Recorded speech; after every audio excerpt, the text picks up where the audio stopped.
வர நேரம் தாங்க, இப்ப வந்துருவாங்க. யார் வந்திருக்காங்க பாரு. வணக்கம் சம்பந்தி. வாங்க சம்பந்தி. சம்பந்தி அப்புறம் நம்ம வாங்க வாங்க. உங்களுக்காக காத்துக்கிருக்காங்க. மயிலே, மயிலம்மா அப்படியா? வா, யார் வந்திருக்கா பாரு. மயிலே வாங்கம்மா. வீட்டுல யாரும் இல்லையா? நல்லா இருக்கேன் மயிலே. நல்லா இருக்கேன். அரசி மட்டும்தான் இருக்கா. அரசி, அரசிமா வரேம்மா. இது என்ன ஆச்சரியமா இருக்கு, சொன்னா கூட ஒரு வேலை வந்திருக்கேன். நல்ல விஷயம் தானே. செய்ய மாட்டேன், இப்ப சொல்லாமலேயே மோர் பொம்பளை பிள்ளைங்களா பிறந்த வீட்லயே வேலையை கத்துக்க ஆரம்பிச்சிட்டா. ஏண்டி உன் புருஷன் புகுந்த வீட்டுக்கு போகும்போது அதை பத்தி பெருமையா பேசுவாங்க. எனக்கு கொஞ்சம் கூட மரியாதை தெரியாதா? நான் போன் போட்டு கொடுக்குறேன், நீயே கேக்குறியா? அவரை பத்தி பேசுறது கொஞ்சம் விடுமா.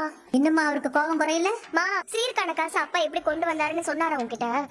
சொன்னாரு கடை பணமா. இன்னைக்கும் நாளைக்கும் தீபாவளி பிஸில கணக்கு பார்க்க மாட்டேன். ஐயோ, அதெல்லாம் நான் கொடுத்துறேன். தீபாவளி முடிஞ்சதுக்கு அப்புறமா கண்டிப்பா பாப்பாங்க. நீ பதட்டப்படாத. ஏதோ சொல்றீங்க. மீனா வீட்ல இருந்து ஏன்பா இப்படி இங்க இருந்தே பணத்தை எடுத்துட்டு இங்கே சீர் செஞ்சுட்டாங்க. புதுசா கல்யாணம் பண்ணிட்டு வந்த சுகன்யா வீட்ல இருக்க முடியுமா? அப்புறம் இந்த வீட்ல உன் மரியாதை என்ன ஆவறது?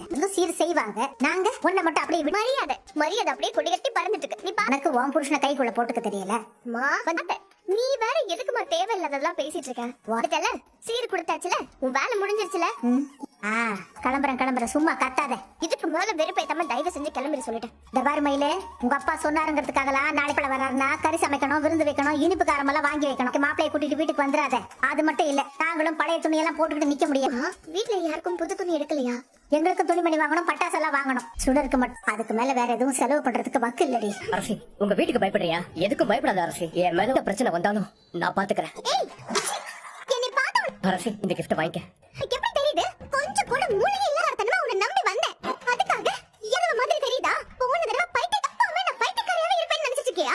நான் என்கிட்ட வந்து பேச முடியுது.